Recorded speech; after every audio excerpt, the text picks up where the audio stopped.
Hi, everyone, and happy Patient Experience Week.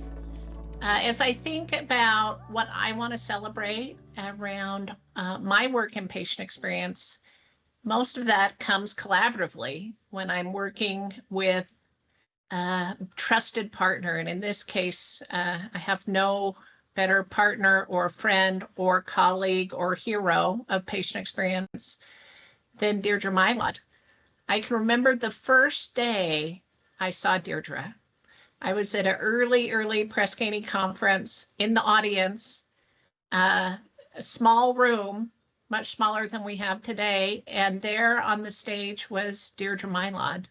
And I felt like I had met a hero and hopeful kindred spirit, that I could think about patient experience in new ways that went way beyond numbers and percentiles, but really to start to understand what we might all accomplish together if we worked on patient experience. And that was maybe not all the years ago that you started working at Press Ganey, Deirdre, but you're just celebrating. But we're celebrating. What year are we celebrating? You just celebrated a work anniversary. I just celebrated my 29th anniversary at Press Ganey. 29. So it could have been any wonder of those years. And I think everyone who's here with me remembers the day that you were in the audience with Deirdre. So as we think about Patient Experience Week, one of the most important ways that Deirdre, you've influenced my thinking about patient experience in the last couple of years is work that we've explored together around hope.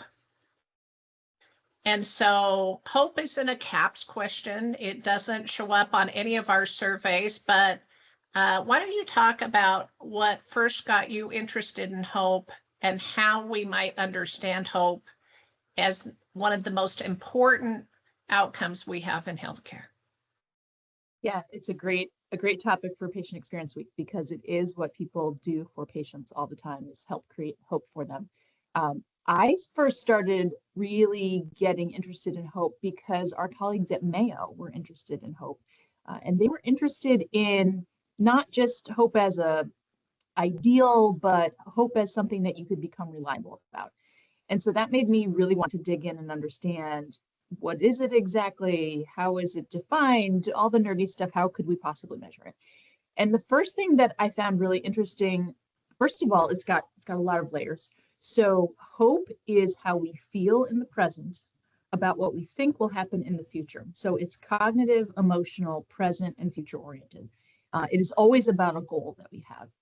But it also changes based on how we use it as a part of speech. Bear with me on this. But if you say, I hope for something, if you use it as a verb, you really just mean you want something. It's not that exciting.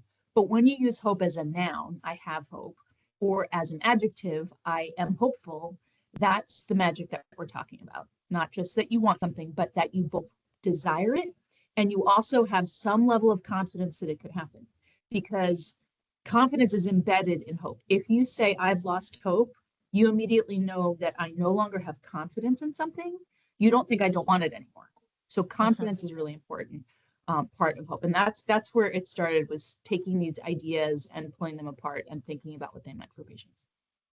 So the interesting thing is we sort of started this exploration together, and both of us have ways of discovering things. And my way of discovering is the same, different than yours, in that I start exploring with our partners and our colleagues. And so at the same time you were doing this work, I started asking clinicians, doctors and nurses, about hope and what hope felt like for them. And so I would ask this question: do you remember a time when you felt like hope was created between you and a patient, and bar none, they would stop, and it was like a transcendent memory?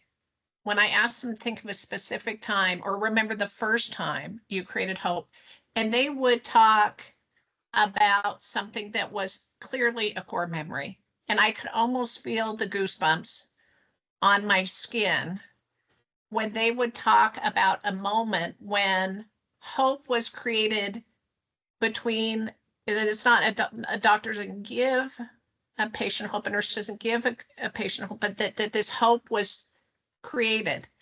And they would talk about how important it was to them. And often it was in very dark times that this hope would come. And so it made me start to think that hope, like many of the outcomes we measure in patient experience, is not like a score on a piece of paper, but it's something that's larger than the sum of its parts. And so the fact that you were willing to take your psychometric expertise to start to understand how we could define it and measure it when it's such a transcendent outcome was really exciting. So, and think about, how did you start that? Well, so I want to point out that we are obsessed by hope, but others have researched this before and defined it before. And there's a great model by a researcher named Snyder that came from the 90s, and it was part of the positive psychology movement. And Snyder defined hope in a very specific way that I think we can borrow and enhance. He looked at, first of all, acknowledging that hope is goal-oriented. Hope is always about something that you want and achieving a goal. And he measured hope essentially as confidence that you will achieve that goal. And he broke confidence down into two really important separate pieces. The first part was your agency, and he called it your will. So am I willing to run a marathon if I set that as my goal? Am I willing? Am I committed? How confident am I in my agency, my will to do this thing? And the second part that was really different was the pathways. Do I know how to get there? Do I know how to get from the couch to marathon? Do I know how to train? Am I somebody who has any inherent skill in this? What are the pathways of getting from where I am to my goal, and what is my confidence in that? And so he measured how people, and often patients, he did a lot of work in medical settings, how people felt about their will and their pathways, and the sum of that was how he measured hope. And he even used it as a way to show how to increase hope in medical populations. There's a three-step process. You can either change the goal, right? If the goal is not attainable, and that's really important. Sometimes the best way we give people hope is in the face of an unattainable goal, helping them think about what's an alternative goal that is also really meaningful to them. And this happens frequently at end of life. And we have to think of it not as giving up hope, but actually helping to create hope by aligning to a new goal that is achievable and meaningful. So you could either change your goal, or you can increase your agency, your will, or you could increase your pathways. So you can think about how you're going to be committed, increase your motivation, or you could learn more about the pathways.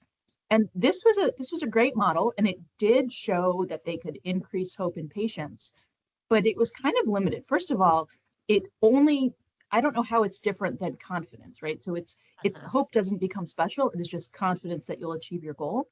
And also it was all focused on the individual. What can I do to have more motivation? What can I do to know the pathways? And I can't hope my way out of my own healthcare crisis. I have to I seek healthcare because I need somebody else. But the model still works if you bring in that somebody else, because someone else is often the person who aligns to your goals or who helps you figure out an alternative goal. And that someone else, a clinician or caregiver, is the person who demonstrates their will, their motivation and commitment to help you, and is also the person who actually has the ways, the pathways. They're the ones who know the next steps and what to look out for. And so people in healthcare create hope by aligning to goals and demonstrating their commitment and then telling patients what's next. And to me, it's both the involvement of other, but also that process increases confidence. It's not just measuring your level of confidence. It's when a clinician or caregiver increases your confidence, they have actually created or given you hope. They haven't just intensified your own hope. They've actually, it's actually a creation process. So that I find that fascinating. So you created this triangle, this sort of hope triangle, the will to be with me on my path, the skill to create a different outcome, and then this path piece. And once I started thinking about this interrelation, this connection, I started seeing hope everywhere. And I mean, I think that's the reason why I wanted to talk about this today, is that we can start to see the seeds of hope and how we do it, because inevitably, when I talk to caregivers, creating hope is what is the little flame that fills our hearts. When we do that, we are transformed. This isn't just something we do for patients, it's something we do with patients. And the transcendent nature of creating hope is really what gives all of us the will to do hard things. And so I loved the model, but I cued in on the path. Mhm. And I started talking about the path sort of everywhere. Seeing our role not only as solution generator or as curer of illness and injury, but really this role of Sherpa. When you read patient narratives and listen to patient narratives, those heroic journeys in healthcare happen when we join our patients on their path. I think one of the things that's shocking about illness and injury is how isolating it is.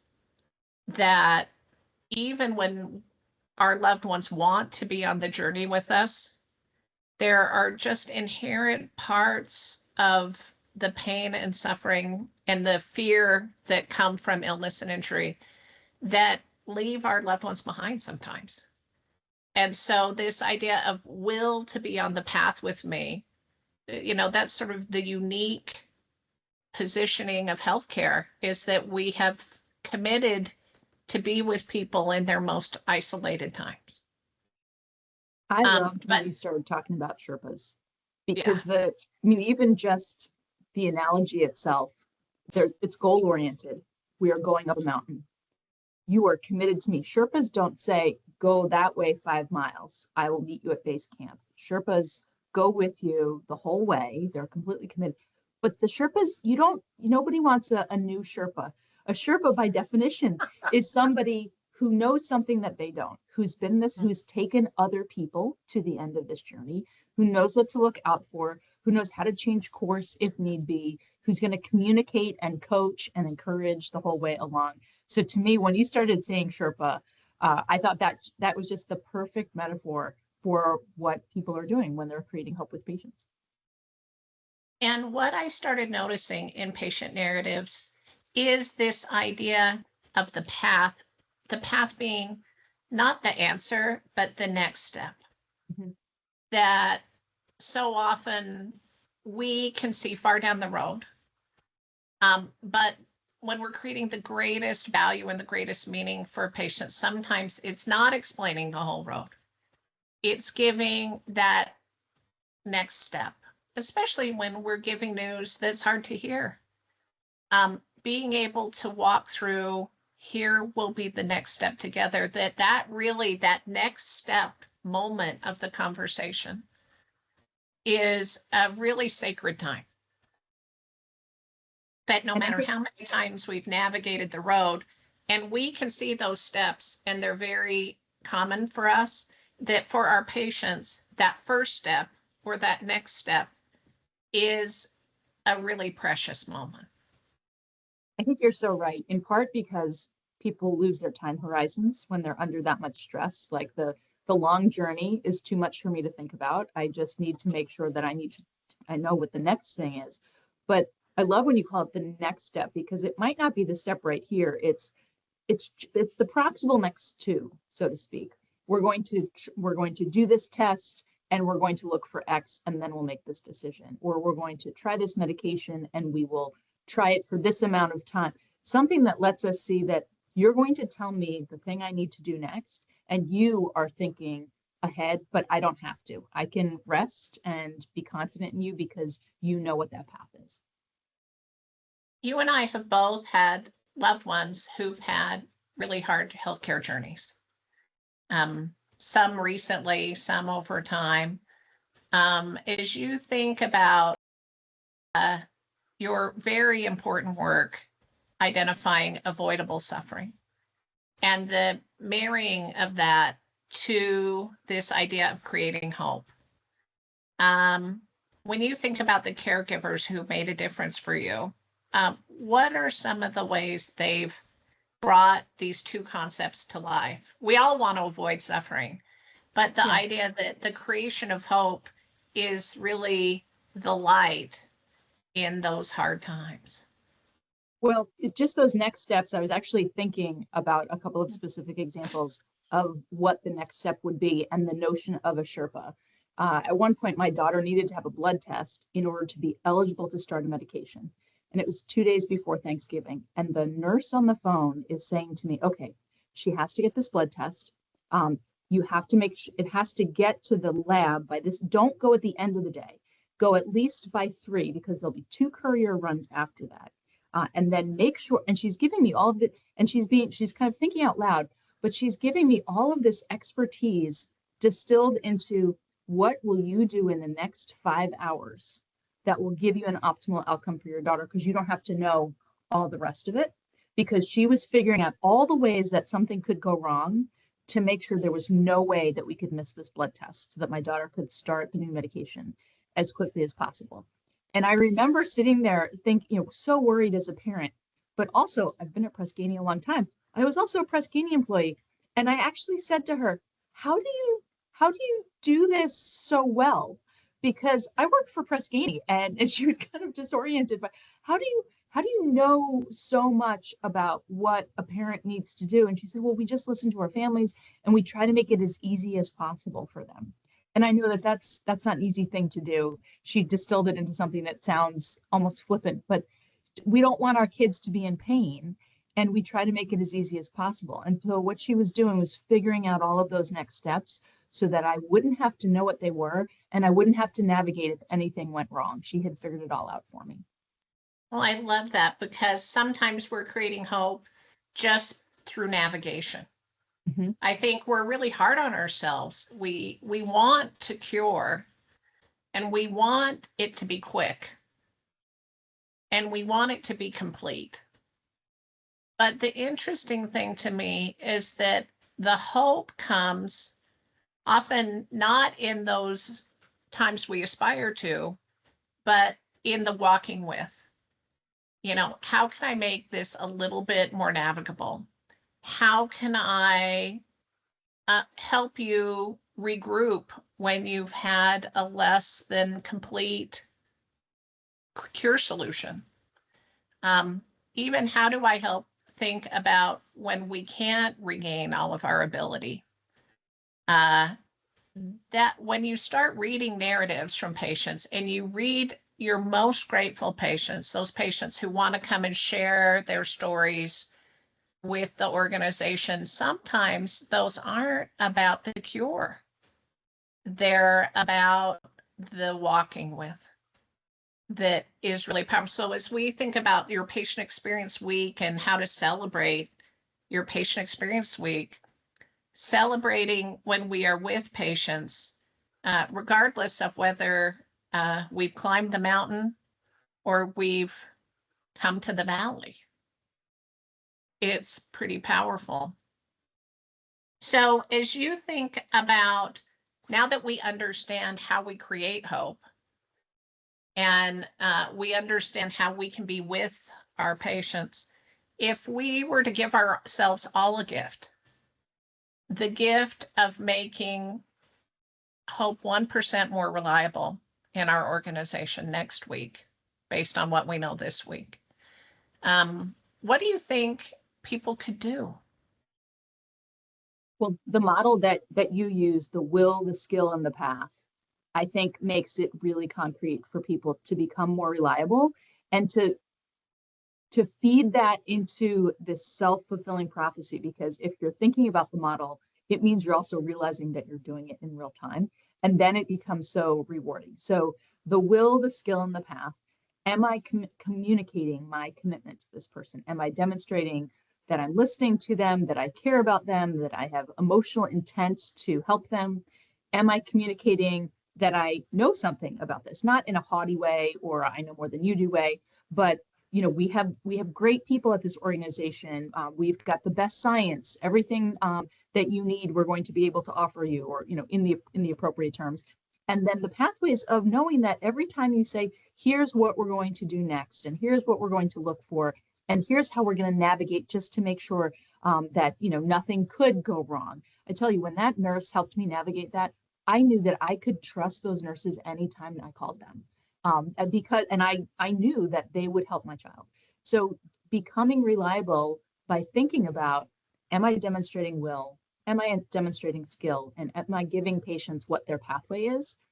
And then also allowing yourself that out. If someone is hoping for something that is not possible, it is okay to say, I hope for that too, but let's talk about other possibilities and what would be meaningful for you, because you can create incredible amounts of hope at end of life. I remember when I told Tom Lee that my mom had opted for hospice, and he very kindly said, oh, so she's lost hope.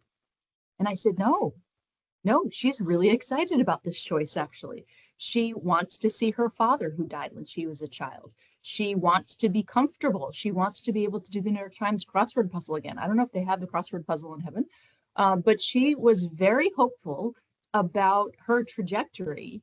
And if we think that hope can only be tied to positive outcomes in this world, we're missing an awful lot of really transcendent opportunities. I think about the idea of how we're creating hope through things as routine as a bedside handoff or daily rounds, or even admitting someone to the hospital. Yeah. That when we can start by being trust and hope earning, by letting our patients know that we will navigate the discovery of their diagnosis with them, that it's often hard for patients who come to the hospital emergently with a lot of unknowns to know that they will have a team working with them. That being able, oftentimes we're preoccupied with all the things we don't know in healthcare, and we don't like to talk about those. But including patients as co-discoverers of their outcomes, helping them understand the path that we are taking when we order a test or a treatment, or we even just give time for a symptom to resolve or to stabilize, that we can create hope and confidence even without answers. So, the great news is patients come with hope. That's why, and fear is hope disguised and unrealized. They want us to be with them. And so even the small, tender acts of daily work, of understanding what's important to your patients, being able to connect that with your expertise and help them see how we're going to, climb this mountain together. We can create hope every day.